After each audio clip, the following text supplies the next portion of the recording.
The opposite of fear is bravery. Nope. The opposite of fear is curiosity. Is the glass half empty? Is it half full?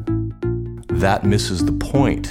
Elevating curiosity will help you see and understand what's in the glass.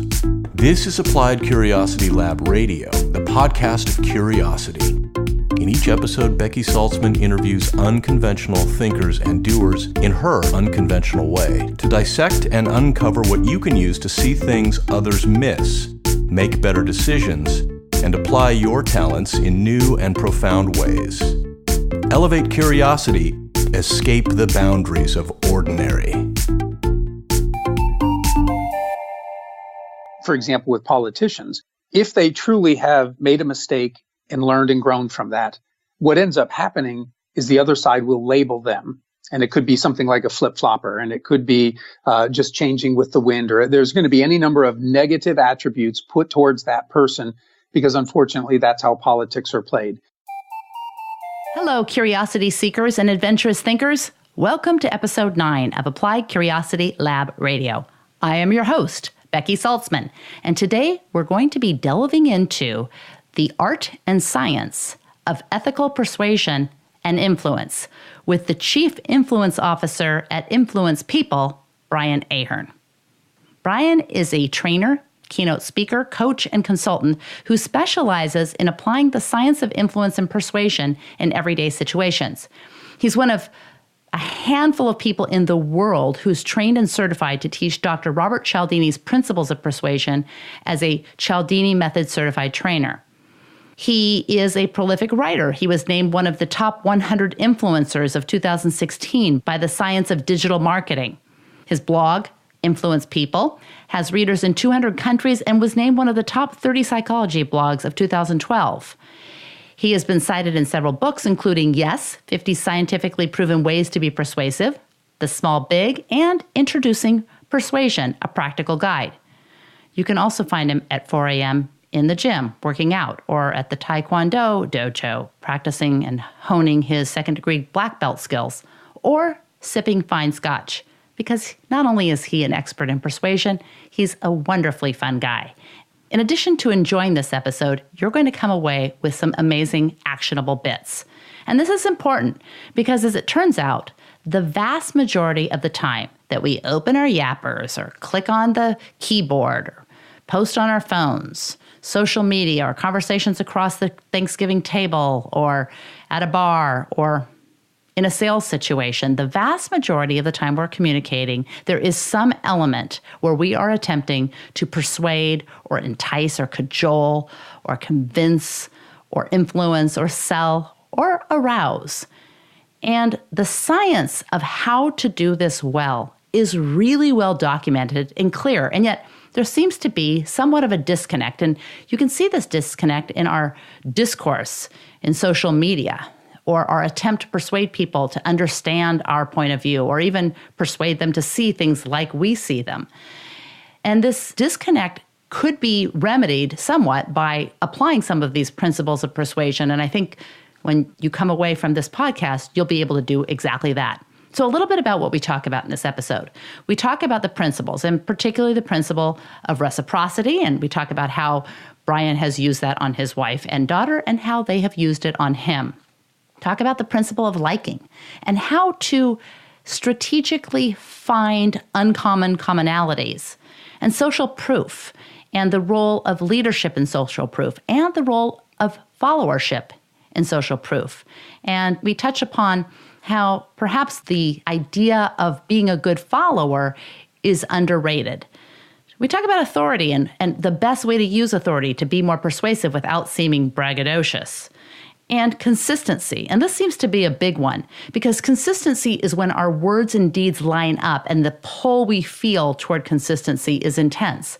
But it also pokes at a problem that we see in politics and even with our friends and for ourselves, which is how do we not seem like a flip-flopper and still learn from our mistakes? And then we talk about scarcity and how to use scarcity ethically, and additional persuasive concepts like comparing and contrasting or anchoring. and the magic of the word because. And you're going to want to stick around for the magic of the word because. If you have an email to write, hold off until you listen to this episode, because if you're going to be convincing anyone of anything, you might want to hear about how to use this in this magical and very easy way. Anyway, I think you're going to really get a lot out of this episode. I know I did. Without further ado, here is Brian Ahearn. Hi, Brian. Thank you so much for joining me on Applied Curiosity Lab Radio. I have wanted you on this podcast, and I'm so excited that you're here. It's my pleasure, Becky. Anything I can do to help you.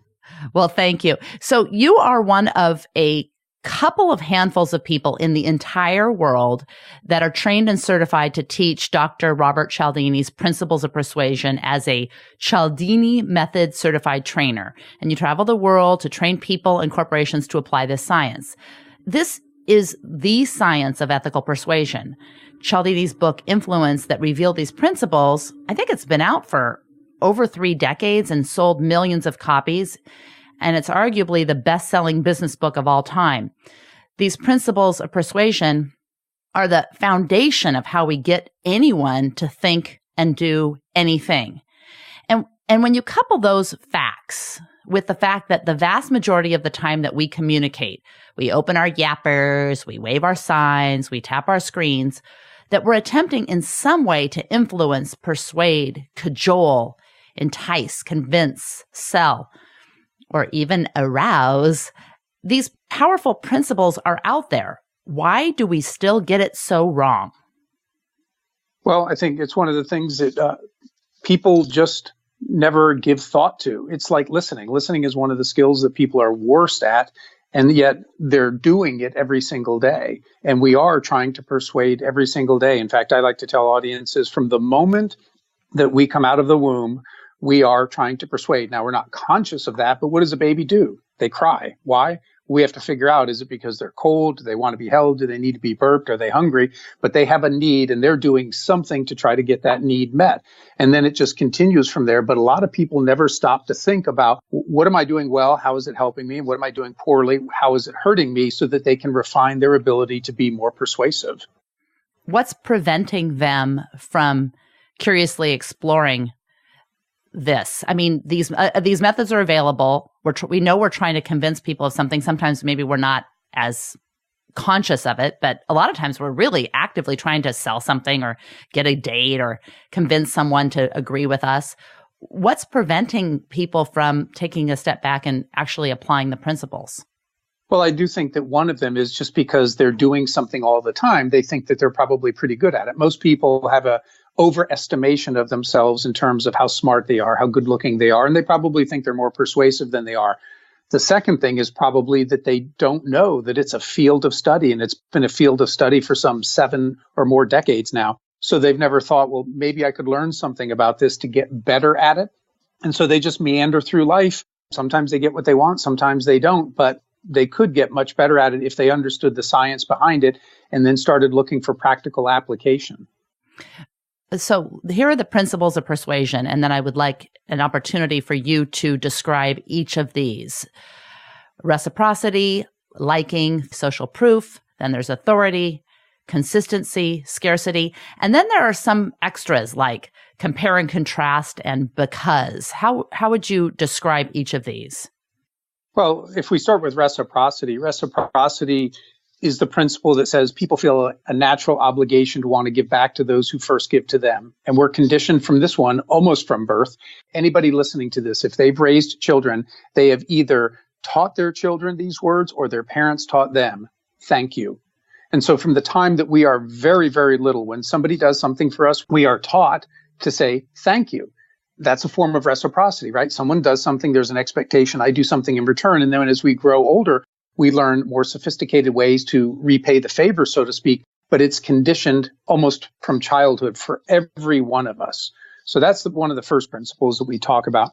The principle of liking is a pretty simplistic principle. It's easier for people to say yes to those they know and like. That's almost like, oh, duh, I know that.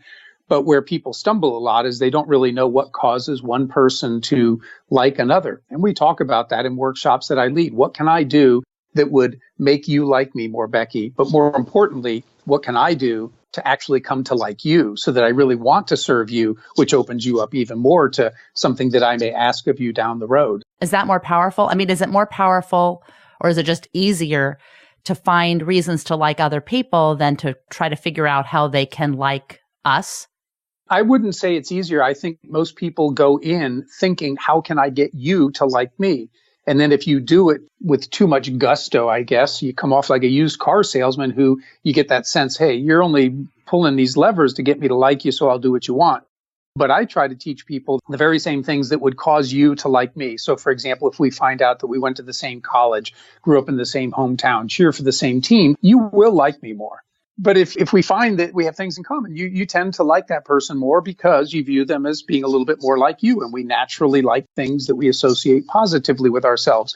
But what people don't stop to think about is that same psychology that would make you like me will make me like you. And so I should go into relationship building opportunities with the mindset of, I want to come to like my customers. I want to come to like my coworkers. I'm going to apply this principle not to get them to like me, but so I can come to like them and I can enjoy being around them. And that's where people then tend to reciprocate that too. And it's amazing the difference that it can make. It's a subtle change, but it's the difference maker. Interesting. And what about social proof? Social proof, in another term, is called peer pressure. It's funny that when I talk to audiences about this concept, which tells us that we are impacted by the behaviors of others. When we see other people doing something, they're thinking something, whatever it may be, that influences us because we tend to grow up and think, everybody can't be wrong. And so we're heavily impacted by what other people do. But I think as people get older, they really resist that a lot. I wrote a blog post not too long ago, and people really railed against the fact that if you follow the crowd, you're sheeple, you're just like the herd, and it's all about independent thinking. And it's true, great breakthroughs come from independent thinking, where people go against the grain and discover things. But the vast majority of us, the vast majority of the time, aren't trying to do that. We're trying to figure out the right toothpaste to buy, the best book to read, what car should I buy. And when we know that lots of other people have liked a book, have bought a car, we get a sense that it's probably a good book, it's probably a good car. And so this principle impacts us far more than people are willing to recognize.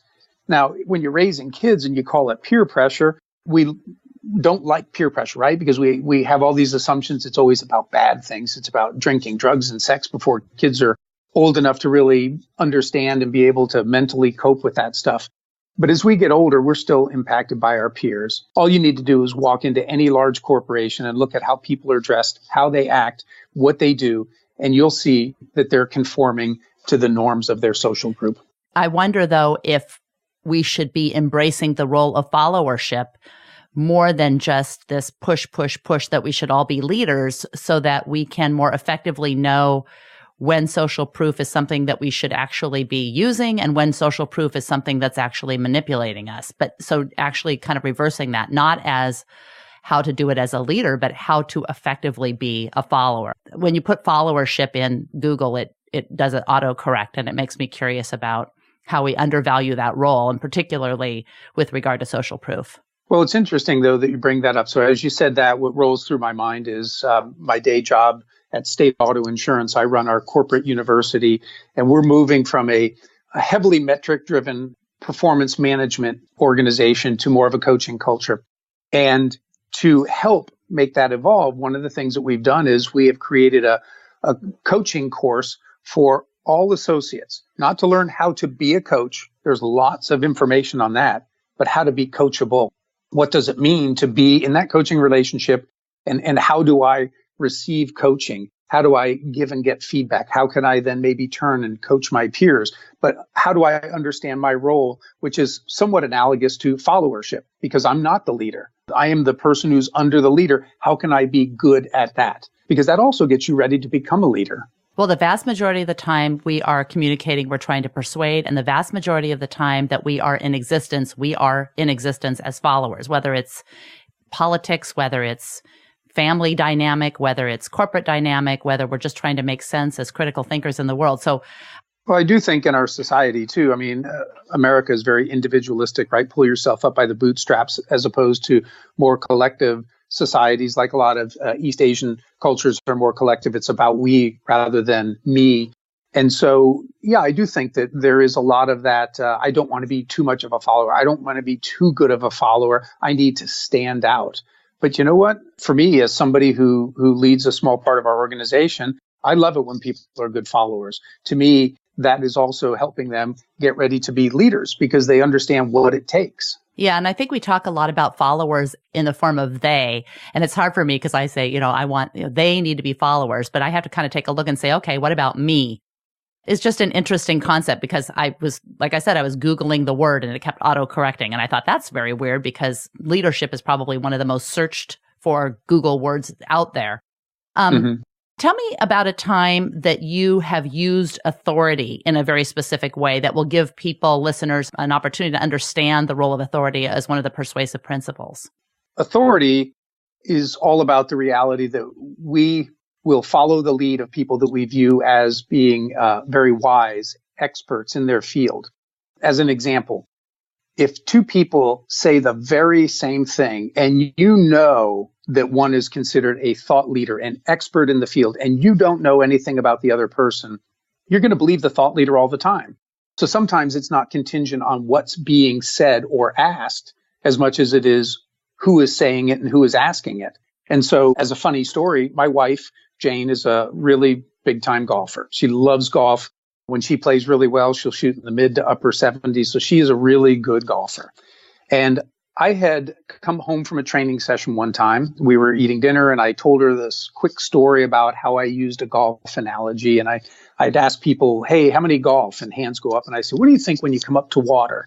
And they'd say, don't go in the water, don't go in the water. And then we talk about the psychology of that because most of them end up in the water. And I would tell them what you need to think about is what you want to do. Go left, go left. Don't think about don't go in the water. So anyway, I tell her this story. 2 weeks later, she's reading a book. And she goes, listen to this. And she reads a quote from Corey Pavin. And Corey Pavin, at one time, was a great golfer. He had finished in the top 5 of all the majors, and he'd won the U.S. Open. And he said almost verbatim what I told her. And I sat there and I said, I told you that. And she said, no, you didn't. And I said, yeah, I did a couple weeks ago. Don't you remember? And I described the meal that we were having and the conversation. And she's looking at me like, you're crazy. And I said, oh, if Corey Pavin says it, I guess it's true. But when I say it, it's not. But that is the reality. That when Corey Pavin says it, as a top 5 finisher in all the major championships, people will listen to him. And then they say, Brian Ahearn, you're lucky when you break 100. I'm not going to listen to you. Okay, that gives me a couple of ideas of, I'm going to Google some of the things I want my husband to believe. And then I'm going to properly attribute it. And I'm going to Albert Einstein. That's right. And I'm going to and that's exactly how I'm going to convince my husband that it's not my opinion. It's actually Albert Einstein's opinion. That's brilliant. Okay. Thank you for that. Now, on a very specific level, when you said, how have I used that? Anytime I do a public presentation, I know that people are going to think, who's Brian Ahearn? I haven't written a book yet. I haven't been on TV. So I've got some cachet, working for Dr. Cialdini. But I make sure that my bio really hits certain things hard. I make sure that it's noted that I'm one of only 20 people in the world who's certified by Dr. Cialdini, the most cited living social psychologist in the world on this topic. I make sure that people know that people in more than 200 countries have taken time to read my blog. Just with those couple of facts, all of a sudden people sit up straighter and they lean a little more because they're like, oh, I don't know who this guy is, but it sounds like he knows what he's talking about. And I get a completely different reception than if they didn't know any of that. They just think, oh, who's this insurance guy? If someone else was to present that authority, does that have more of a persuasive impact than if you're to present that same authority? Absolutely, because I would sound like I was bragging if I got up there and said, let me tell you all these good things about myself. But I have accomplished some good things. But when somebody else says it, for example, when they introduce a speaker, that's totally natural. You expect somebody to come up and say, our guest speaker today is, and then share a quick bio on it. So it's always more effective when a third party can introduce you That's why people have individuals write the foreword for their books. That's why we have introductions when we do public presentations. That's why I ask my boss here at State Auto, if I travel through our states with some of our field salespeople, I will have him send an email to every insurance agency owner that I will see, and it will almost be like a speaker bio, but he's massaged it for his verbiage. And then it sounds completely natural. By the time I walk in the door, they're not wondering who's the home office guy. They're saying, wow, this is the guy that John told me about. I'm looking forward to meeting him. Okay. That is a good tip for everyone, because even if you're wanting to convince someone of something, just asking someone else or handing someone else, even if it's not a formal presentation, just asking someone else to kind of present your authority is probably a good takeaway right there. The consistency one is one that I think about a lot with regard to the whole political landscape and what is the difference between being someone that's consistent, being a flip-flopper, and actually learning from your mistakes. And how come we value consistency so much and that we talk out of the other side of our mouth about valuing learning from our mistakes? Can you kind of unwrap this whole consistency thing and as it is a persuasive principle? Consistency tells us that we feel an internal psychological pressure, but we also feel an external social pressure to be consistent in what we say and what we do. And I like to just boil it down to this: word and deed. We feel better about ourselves inside when our words and deeds line up. And we also know we look better to other people when our words and deeds line up. So this principle is extremely powerful. It drives a lot of behavior.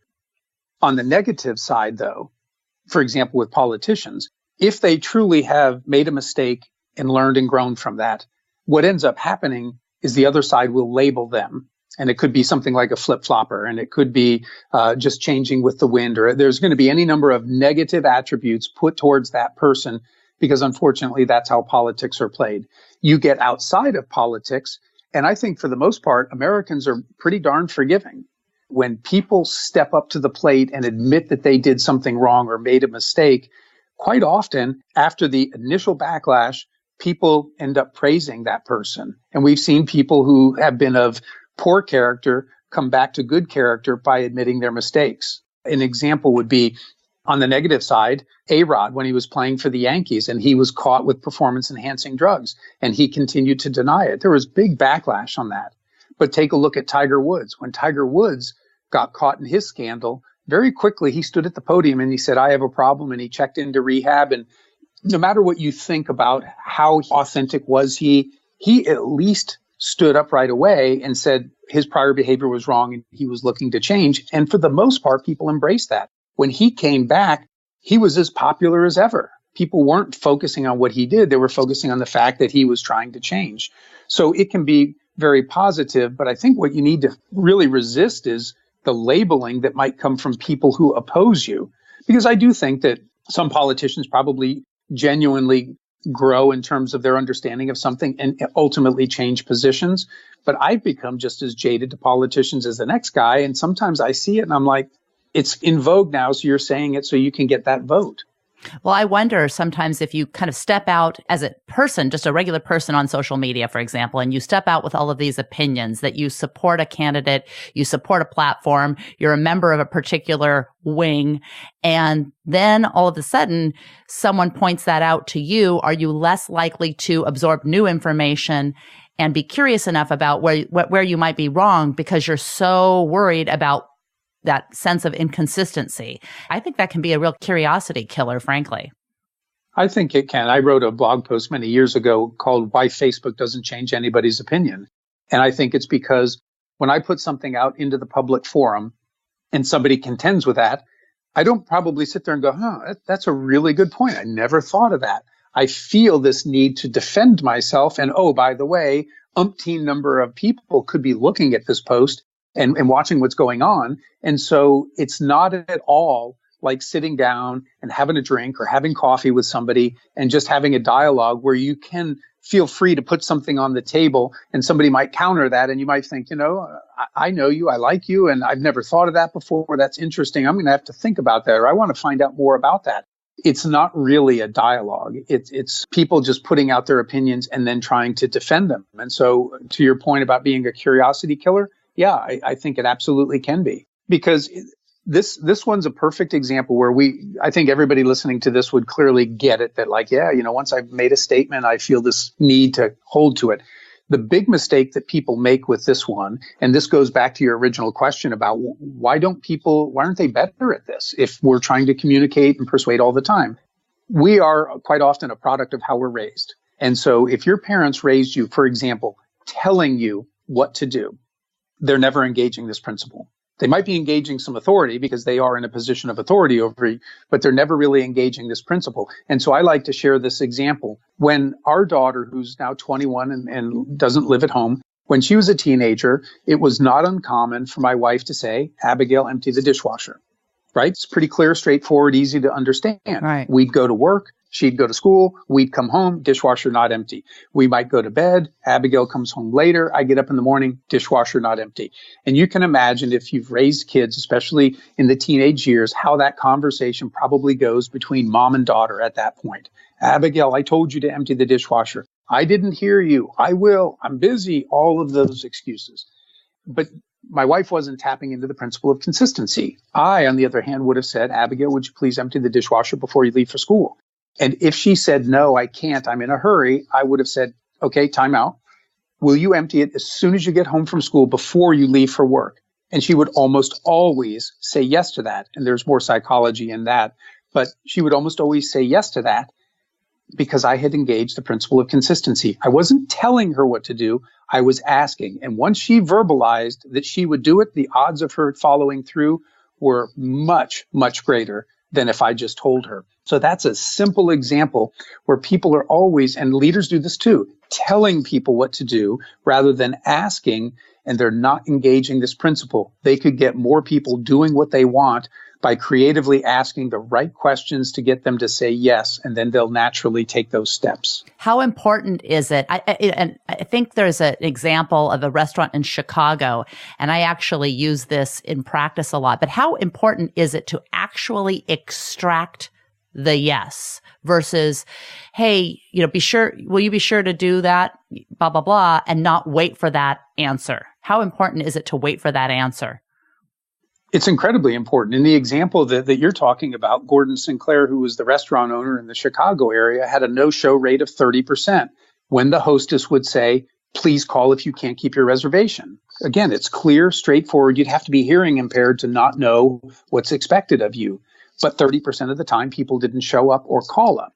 When they added 2 words, will you, to change that statement into a question, will you please call if you can't make your reservation, pause.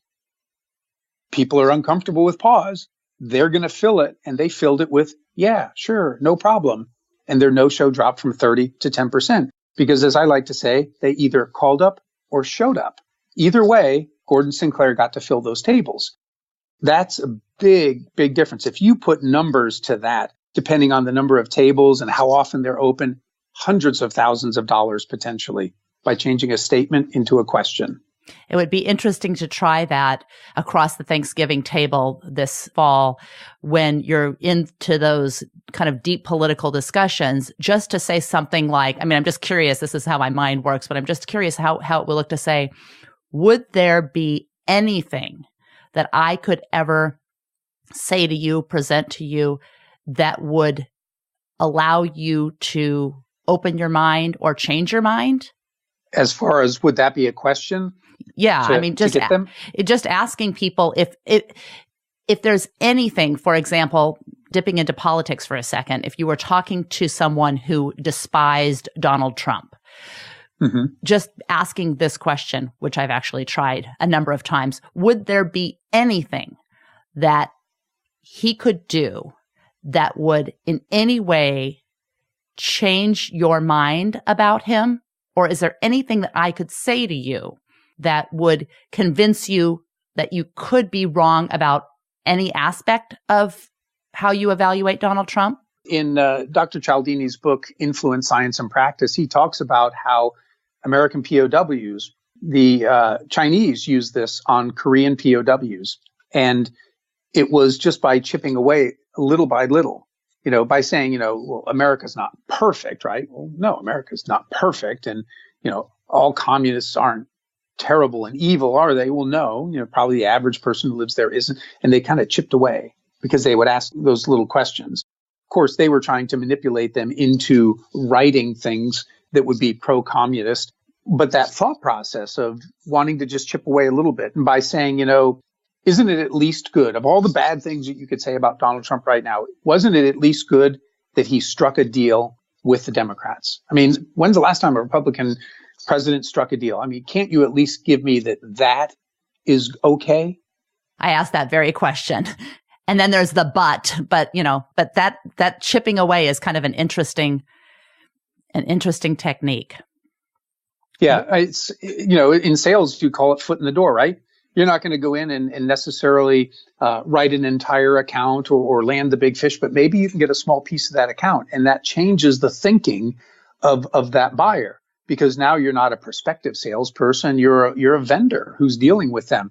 It's kind of the same thought process, I think, in wanting to change somebody's mind when it's something that's really big, whether they're a staunch Democrat or a staunch Republican, to at least get them to move to the middle, to consider of a viewpoint other than their own. It's probably a little bit better to just get foot in the door, gain some trust, gain some credibility, ask the right question, get them to think a little different. And now it might be easier to ask a second question and a third question. And now you're actually having a dialogue.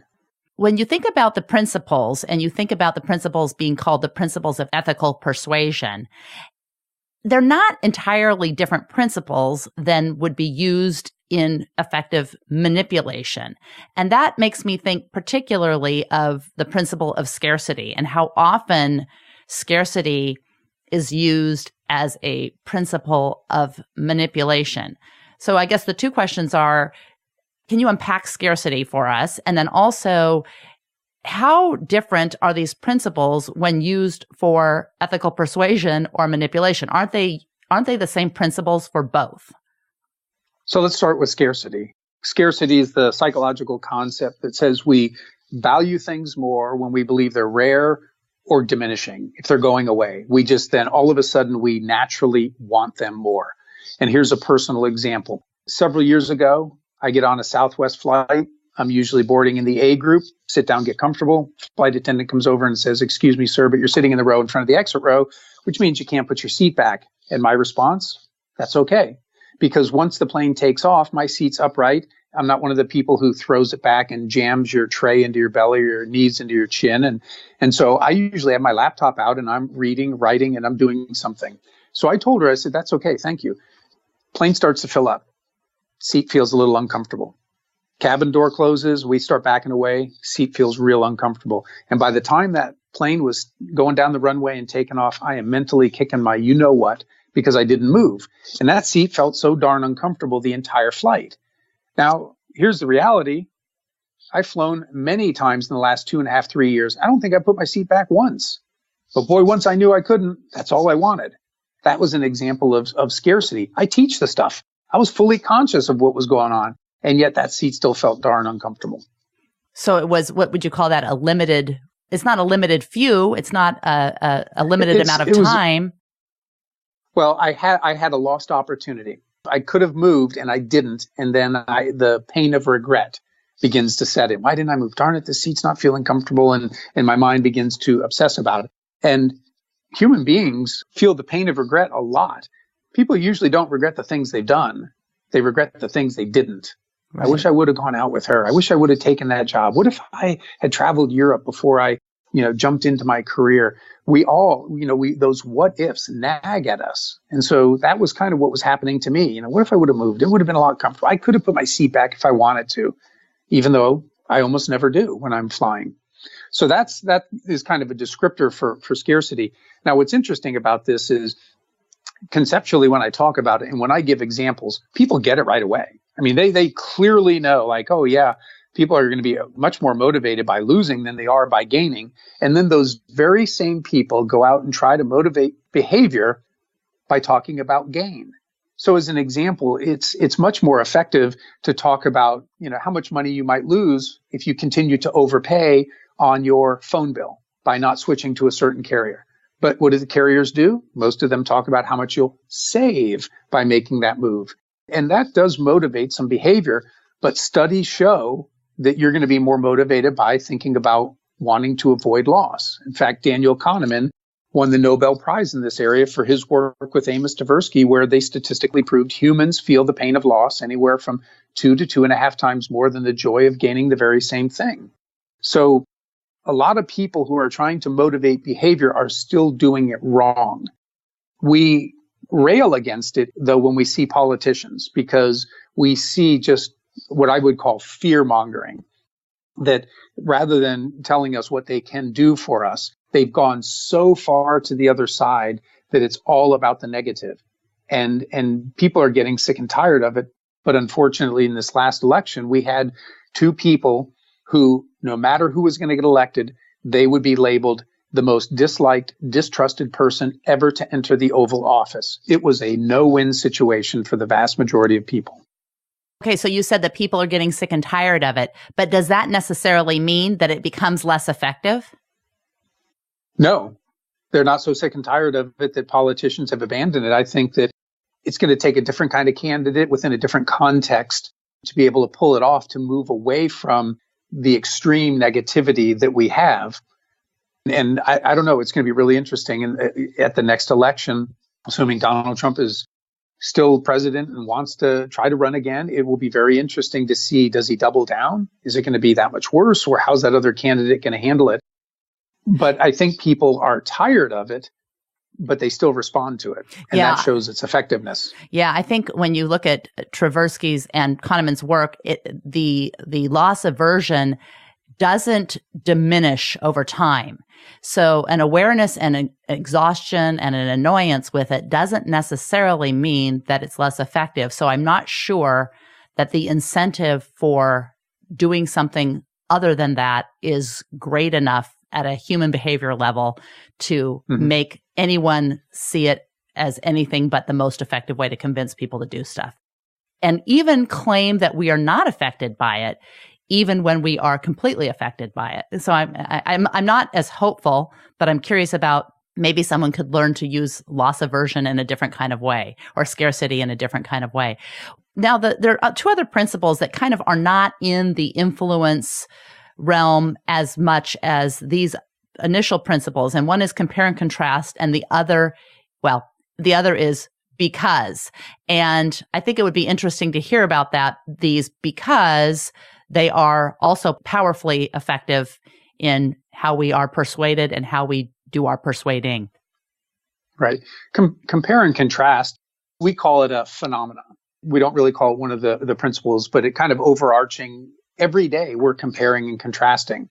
All you have to think about, if I asked you who was the tallest guy in your high school class, and you tell me a name and how tall he is, I might think, that's not very tall. My brother's taller than him, or, several guys in our high school were taller, right? Because we're comparing. What is tall? Tall is only compared to something else. When we talk about how tall people are, because we're comparing them to other people, we're not comparing them to skyscrapers and redwood trees. Right. And it comes with all kinds of things. Is he smart? Well, compared to who? Is she beautiful? Compared to who? Isn't it amazing how there can be a beauty pageant? You can have the Miss USA or Miss Universe, and you will have some of the most stunning women in the world standing on stage, and people will pick them apart. Oh, I don't like this, I don't like that. And yet, if any one of them walked down the street, just right down the street, guys would be falling down, right? But when they're all compared to each other, we start to lose that ability to see the differences. And so that's kind of what compare and contrast is. We talk about it this way. You can dramatically impact how somebody thinks or views or feels about something by whatever you present first. So if I asked you for $5 and then I asked you for $10, well, all of a sudden $10 seems like a lot. It's twice as much as what I just asked you for. But if I started by saying, hey, could I borrow $50, Becky? And you might think, I don't have 50 on me. Hey, could I have 10? Oh, no problem, right? All of a sudden 10 seems small. So people who get very good at persuasion understand that whatever they're going to be asking for, how can I frame that in a way that makes that look as good as possible to make it easier for that person to ultimately say yes to me? Has your wife ever used this on you? She does all the time. And what's funny, Becky, is that there are times, even though I teach it, and it goes right over my head. Really? So, yeah, because I'm not on alert all the time. I'm not always like dialed in and thinking about everything that's going on and how is that persuasively being used. And so a good example was several years ago when my stepmother turned 65, my wife said, "Hey, Joe is turning 65 and would love to go to Scotland to golf. Would you mind if I went with her?" And my response was, "Heck no, because whenever you go to Scotland, I want to go to Scotland, and now's not the right time." And then she said, "Well, would you mind if I go down to Florida for the week and play golf with her?" I'm like, "I don't care. Go ahead." She came back later and said, "I never really wanted to go to Scotland, but I knew if I asked for that first, a week in Florida would be a real easy yes." And I said, "Touche, that was well played."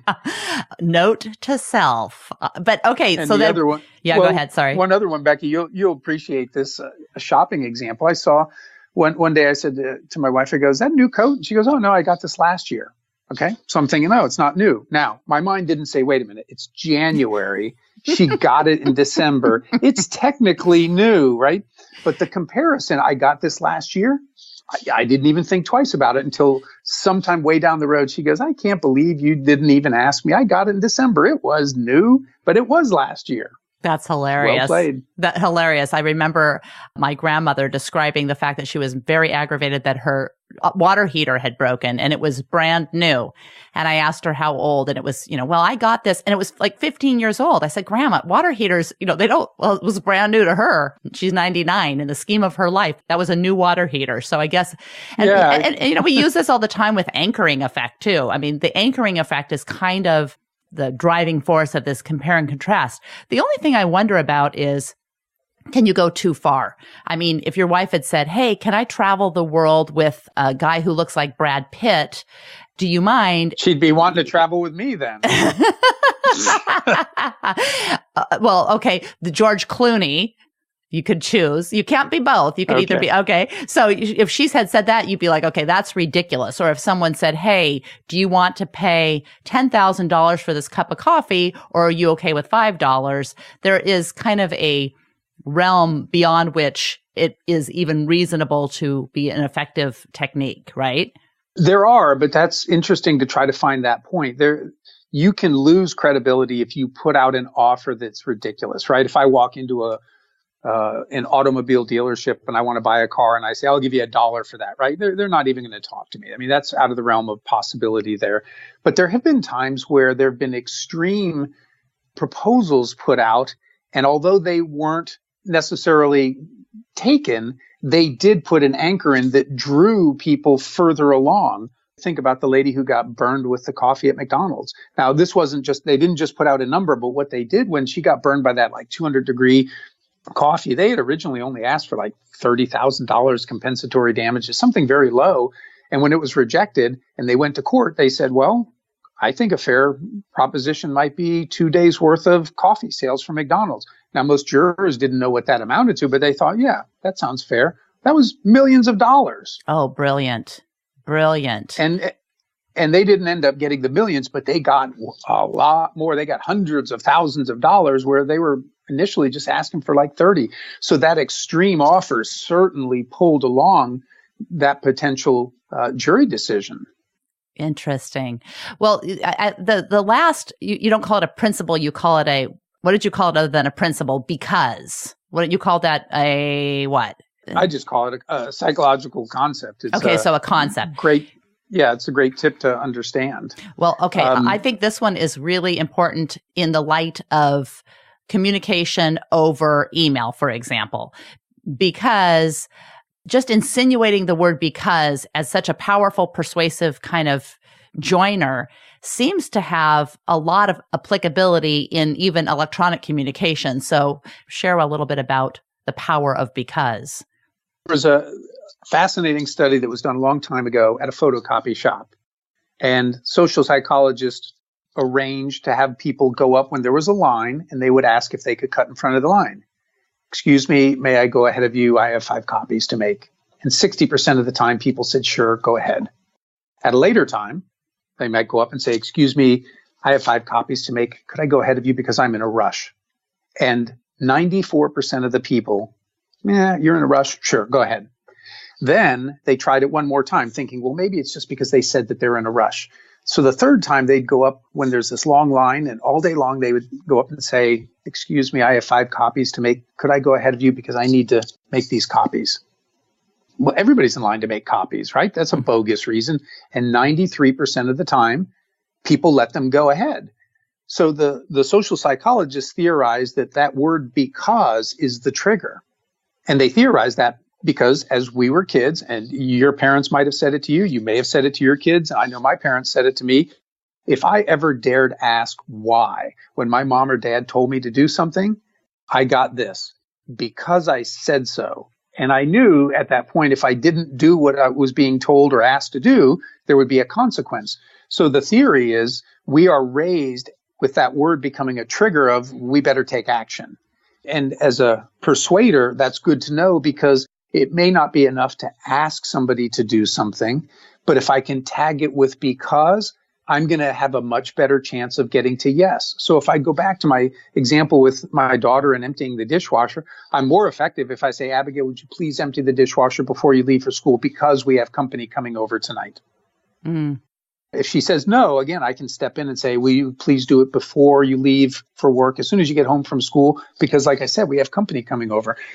I'm going to get much more opportunity to hear yes by structuring my request that way. So I always tell people, whatever you're asking, take one more breath, say because, and then tag it with a legitimate reason, and you'll be pleasantly surprised at how much more often people are saying yes to you.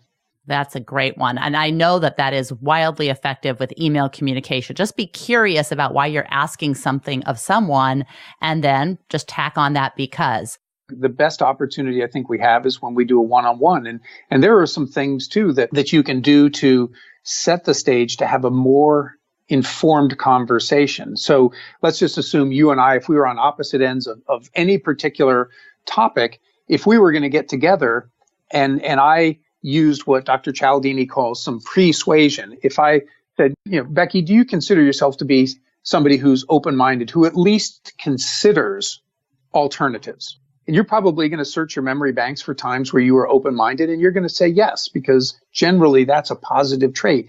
My simple act of asking you that and getting you to affirm that will make you a little more open-minded. And then I'd say, I agree, Becky, I consider myself to be open-minded too. And that's why I want to talk to you about this. Tell me, what are your thoughts about? And I'm going to give you that opportunity to go first. And then hopefully you'll say, well, what are your thoughts? But if you don't, I'm going to say, could I have a moment to share with you, how I view things? And I'm going to then very quickly say, I'm going to start talking about what we have in common and try to build from there. I think a big problem that we have in society is we're all starting from opposite points. Correct. Right? So if you're conservative, it might be that you're for guns or you're anti-abortion. You may have a whole lot of other things in common with the other side, except for maybe one or two of those things. And it could be the same thing with people who lean much more towards the liberal or democratic side, where they're going to say choice is everything. I'm all about choice. And they disregard all the other things that they may have in common. So I'm always encouraging people, find what you can quickly that you have in common and start to build from there. You'll always have a much better chance of meeting in the middle or persuading somebody if you've started and built, as opposed to starting on opposite sides, because almost nobody wants to be the first to make the move.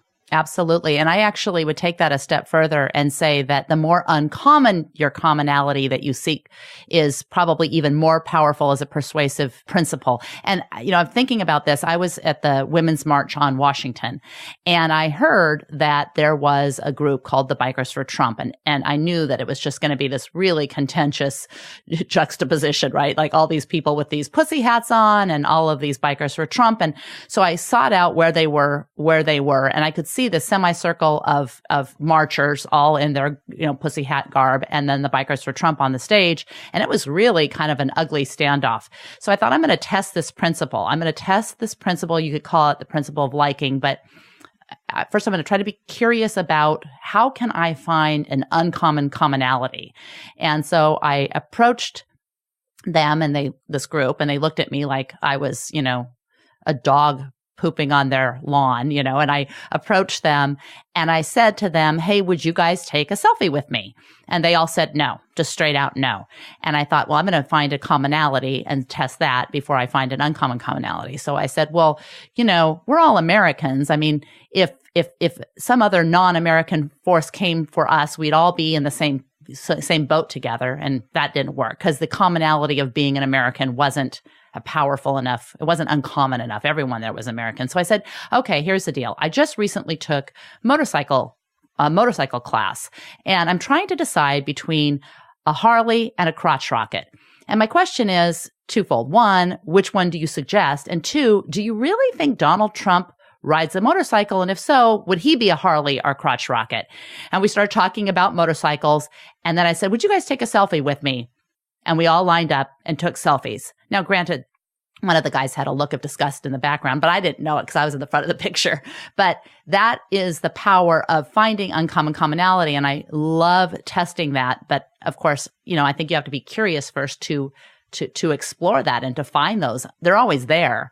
But to me, that seems like one of the first steps in the role toward a persuasive communication. I think you hit the nail on the head there. I do a lot of training classes, and we do the introductions, tell us something unique about yourself, where we have conversations, people introduce each other. Most of the time people can connect on we're all parents. But boy, if you get two people in there who have twins, there's going to be an absolute tight connection between those people because they can understand each other in a way that the rest of them can't, having to raise two kids who are exactly the same, dealing with two versus one. And so that's an uncommon commonality, as you would say. And the better you get at identifying those, the tighter you can get in with somebody and the more open they will be to a request for a selfie or something else. But it has to start with your willingness to ask questions, in your case, to be curious, to ask those questions.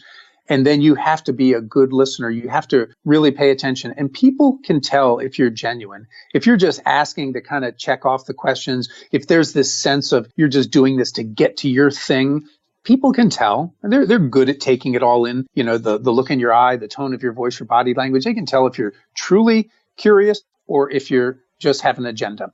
So you were genuinely curious. I mean, you did want the pictures, but you were genuinely curious. And if people were in more of that state of mind and really gave room, space to the other side to really talk and ask questions and dug in, I think people would be amazed at how often the other side might reciprocate and allow you that same thing too. And even if they don't all do it, just the fact that more are doing it than right now is a win. Absolutely. Well, I would love to be able to discuss persuasion all day with you. However, I want to get to a few things that I call QCQs, quick, curious questions, just to kind of get to know you a little bit better before we wrap it up. And you're a big athlete and fitness guy. And I know you've competed in powerlifting and bodybuilding and run marathons. And I think, do you have a second degree black belt in Taekwondo? Is that true? I do. Okay. I do. I thank my daughter for that. Oh, really? Okay. She got you into it? She did. When she was a kid, I joined to spend time with her, and she's a black belt too, which makes me feel confident as a dad that my daughter can handle herself. Oh my gosh. Well, I took Taekwondo when I was pregnant and got my ribs cracked, but you do have excellent taste in brown drinks. So my question is, what's on your training playlist for working out? Well, I have a lot of playlists, and the playlists that I usually listen to in the morning, I would not use in a public forum because it's hard driving rock, and it's just intended to get my blood pressure up and everything, because I work out at 4 a.m. I get up early, and from 4 to 6, I'm working out, and I need that and a lot of coffee to kickstart me and get me going. So give me an example. One example. Puddle of Mud, Godsmack. Oh, Godsmack. AC/DC, a wide variety of stuff that, again, I think if some people heard the words, they might be like, really? You're listening to that?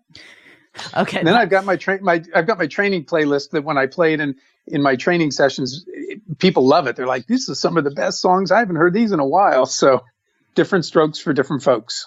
Perfect. Okay. So because all of these things, a lot of this stuff and how to get a hold of you and some of the recommendations will all be in the show notes. So we got to put some Godsmack and I don't even know Puddle of Mud, but AC/DC, of course. Now you're curious though. You're going to go out and look for them, aren't you? I totally am. And I'm not even like a hard rock person, but I'm very curious about Puddle of Mud just because the name is great. So I'm going to have to research that and I'll throw it on the show notes so people can check it out. What is the one under $100 purchase that you've made recently that you value the most? Well, I'm going to give you two examples. Okay. So you said one, but I'm going to take liberty and give you two. Well, the first one is sitting on my Scotch bar shelf. My sister, who's a big Scotch fan like myself, found like $165 bottle of Balvenie 17 for under $100. So she said, hey, I can get this for $97. I said, if you can do that, there's a $3 tip in it for you. So, and the other one was, I think you know this because you were friends on Facebook, but when my wife turned 52, my birthday gift to her was 52 weeks of presents. I gave her a present a week for 52 weeks, and I don't think any of them exceeded $100. And I would just lump them all into the category because it was so cool to get to do that, because every week she had something to look forward to. And so, she was always excited on a Saturday or Sunday to open something. I was excited for her to see if she liked what I got. My daughter got involved in the act. And when we were at the mall, she'd give me ideas. We'd buy things and stuff. And every one of those was under 100, but every one of them was great because it just benefited. All three of us got a lot out of it. What was one of the ones that you were most excited to give her? I'll tell you one of the ones that she was most excited to get was, it was a silly one that I got at a 5 and under store. It was a hanging light. So she's the fixer-upper around the house. And I gave her this light that she could hang if she was under the sink doing something or wherever she was. And she loved that. Of course, she loved it when I said I'd play 9 holes of golf with her. That was one gift. But she really loved that hanging light. What did you think she would like the best? The 9 holes of golf. Yeah. Which she did. I mean, she's redeemed. I gave her a couple of those. I'm not really into golf. And so it's not my thing to take a day off and go play golf. There's a lot of other things I'd rather do. So a couple of times it was a certificate that I would take time off and go play 9 holes with her. So now I'm going to let my husband listen to this and say, you have one more shot next year at my birthday, but you're going to have to up it by one gift. And I'm going to show him that if, you really want to do something cool, you should take a page out of Brian's book, because this is what he did for Jane. The final question, if you could convince anyone of one thing, who and what would it be? If I could convince somebody to do anything, I guess right now in the times that we live, if I could convince Donald Trump to moderate his tone and behavior with a vision right in front of his face the entire time, the good of the American people. It would be to convince him to do that. If at every turn that was hanging right in front of his face and he was constantly saying, this isn't about me, it's about the people. What can I do that will benefit the people? What principle do you think that if you could pick one principle, what principle do you think you would use to achieve that? I know I said that was the last question, but I lied. Probably, I think with somebody like Donald Trump, a principle like scarcity. I mean, he uses that, but the principle of scarcity, of maybe painting a picture of, Donald, do you really want to lose the opportunity to perhaps go down as one of the greatest presidents who ever lived? And getting him to think about, if that's what I really want, is the path I'm on right now going to even get me close to it? That's a good one, and one where I'm curious about whether he really thinks that is a possibility, and I bet you he does. I think he does. I mean, I think that would make a lot of people go, what in the hell? But I think that's probably a good one to grab, a good principle to grab. I have loved my conversation with you, and I think it would be fun to even have you back on to talk about some more of this at some point in time. I really, really appreciate your sharing all this stuff. You've been awesome. And I think if people were more curious about what they are spending so much of their time doing, there could be some real power in our communication. And I thank you for shedding light on that. Well, it was my pleasure to be on here. And if we get to do it again, one thing I would like to change, I would prefer to do it in your studio. So we need to figure out a reason for me to come out to Portland, and I'll bring Jane, and then I've never been to Portland, so we'll have a great time. Yes, and you and I both share a love of, as I'm sure Stephen, my husband, does, and Jane, of good scotch. But I might also have to bring in some tequila, because that's my top level. Anyway, thank you so much, and I hope everyone enjoyed this as much as I did. Thanks. Brian Ahearn is Chief Influence Officer at Influence People. You can find him at influencepeople.biz or on Twitter at Brian Ahearn. Thanks so much for listening. I really hope you enjoyed the episode. Before you take off, I have a quick question and a few more things to let you know about. 1. You can find show notes and all resources mentioned at appliedcuriositylab.com/blog. And the question: would you enjoy joining the ranks of curiosity seekers and adventurous thinkers? If so, you're invited to join the Tribe of the Curious. You'll receive Quick Curiosity Monday. This short weekly email is curiosity lube for your brain. It consists of ideas I'm pondering, curiosities the tribe has shared, and things that I'm enjoying that I suspect you might too. Just go to appliedcuriositylab.com to join, or you can probably just pick your favorite search engine and type in Tribe of the Curious. And let's connect online at Becky Saltzman on Twitter and on Facebook at Applied Curiosity Lab. Finally, in order to avoid missing insights from outside the boundaries of ordinary, subscribe to Applied Curiosity Lab Radio on iTunes, YouTube, Stitcher, and all the other places podcasts hide and wait to be discovered. In the meantime, elevate curiosity.